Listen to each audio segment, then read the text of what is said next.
Welcome to my conventions evaluation. Today I'm going to be asking, in what ways does our media product use, develop or challenge forms and conventions of real media products? So information on the book, it's in the horror genre and has a subgenre of the psychological. So let's get started. So a convention of mainstream films is to open the film with opening titles. So we display the production logo first, presented by which is the distribution company, and then the film roles such as starring and directed. Here we go. So this is our ident.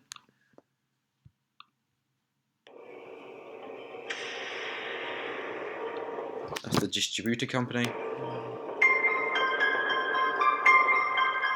And the opening titles. Now one of our opening titles uses this one right here. Now our opening title is an inspiration from Silence of the Lambs. It's a slow tilt bird's eye view, and I just wanted to show it here. So it comes up from a high angle and it tilts downwards to show what's below. In our case, it's the titles, but in the Silence of the Lambs, it's the protagonist running up a hill. This slow movement is a bit of tension and suspense for the audience as they want to know what's to come in the framing of the shot. So each of the titles, as you can see over here, each of the titles they have a different font. It's external font. It's child handwriting, and this is convention of horror films nowadays. Now, children have been manipulated by mainstream horror films to be presented as a little bit creepy and supernatural, and in many films they are becoming the antagonist. This can be seen in The Exorcist over here, as the character is turned into the horror, the villain and the antagonist, and that was our inspiration for the book, one of our inspirations in fact. We use low-key lighting and adjustment layers over our shots. Let's see if we can find one. Here we go. And it creates a sense of eeriness and dramatic and suspense and mystery. And that's another convention of the horror genre. So it takes away one of the senses of the human, so we feel a little bit less in control. Right here, we have a shot reverse shot and a close-up of the character's face. This is convention of most horror films nowadays, and it allows the audience to see the protagonist's reaction, which is crucial in most horror films, to make the audience feel for the character and be on their side, because we want the audience to feel for the character and the main protagonist. We use a slow rise of music, and it's non-diegetic. We use vertical layering also to create tension, increase the tempo and the volume. This is a convention of the horror genre to make the audience aware of the imminent danger, and it can be used to create a jump scare or a narrative enigma in our case. So let's play it here.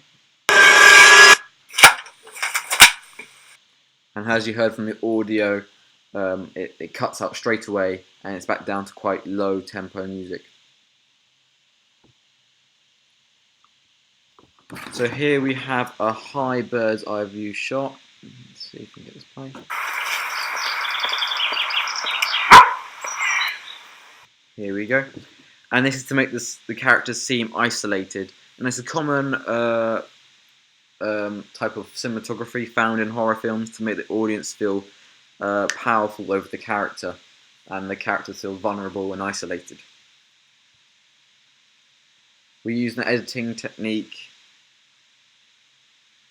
to add in crows in the background, and the crows are harsh bird noises. It's a convention of most horror films that uses the crow noise and has connotations of spooky and supernatural, like witches, and it does create foreboding.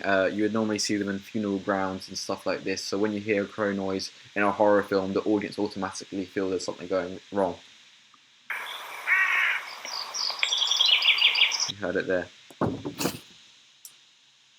We use vertical layering through editing, and that's another convention of horror. and this is to add mystery, confusion, a bit of franticness to the character.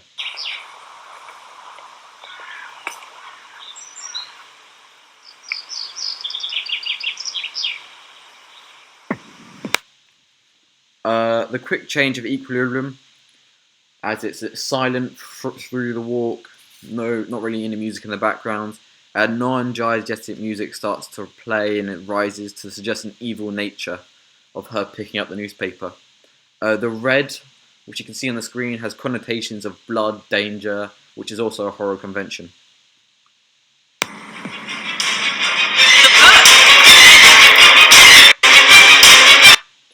So as you can see here, she's also running into the house. It's another bird eye view shot, and it makes the character seem vulnerable, like I said earlier. But this shows the setting, and it shows the house where most of the film is actually set. Now, houses through mainstream films have become more stereotypical of the horror setting. It is usually known for being safe and secure, but now the ideology of the houses during horror films have switched, such as in films Insidious, where the house is home to witches, supernatural mysteries, etc.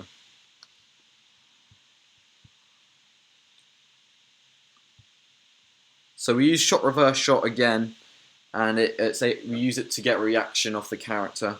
And this shot reverse shot uses a jump zoom to jump into the text, which you can see right here, and it shows words associated with danger and the horror conventions, such as murder and dead.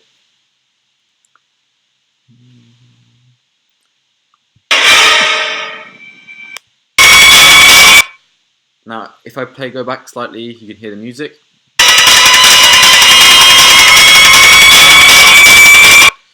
Now, right here, this is another equilibrium or plot point of the short sequence, and it has a large increase of noise, a cacophony of sounds, and then it quickly cuts to silence. This is a shock to the audience, and it shows the importance of the framing and what's within it, so the audience can read the titles of the news bulletin. And it's the convention of horror to build up the music, and it's usually used for jump scares or to show confusion, like we used it.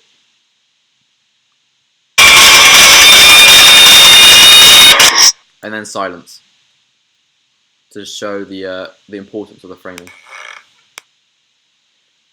Now, following the large increase of noise, we had silence, and this builds suspense, and it's juxtaposition between the hectic previous scene. It builds suspense as the crosscut shows antagonists coming closer, walking up the staircase or passing a picture that we saw previously. It's a convention of horror, as the camera is POV of the monster or the antagonist, as they are stalking the protagonist or the hero. Let's just have a little bit of a look.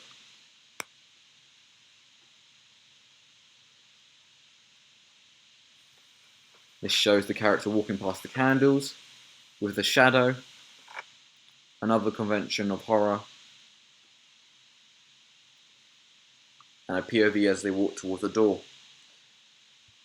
At 3:35, we did a slow tilt to display the antagonist, and it's a jump scare of a convention of the horror genre. Jump scares are all very well known for the horror genre. It's one of their main features, and I made another tab just to show the character's mise en scène. So it shows the makeup of the antagonist, and she does look like a child. We did some plaiting in the hair to make her look a little bit childish, which would normally be okay in a film, but because the horror genre has a negative twist, so it's a little bit creepy. She's holding a knife, and knife is iconography of the horror genre, such as The Purge, which has clear blunt metal instruments as the knife, and it does suggest violence and danger. We also have a two-shot here, and it framing showing that the character is behind the protagonist, and it shows that she has no control of what's about to happen. We're taking the control out of the protagonist. It's a convention of the horror genre. A convention of the psychological subgenre is seen present at the end of the film. Now, we wanted to make a convention of the psychological subgenre because that is what our film is about, and there is other ones throughout the sequence that I've mentioned, but this one it connects to why the character is crying. So we show the character looking around the room, wondering where's the monster gone, or the antagonist, and it's a narrative enigma setting up the following acts of the film. And I thought it was very creative, and it just ends off the short film on a narrative enigma, asking the audience what happened. Is she okay? Is it all in her head, or is it anything else? That was my conventions evaluation, and actually I'll just quickly show that.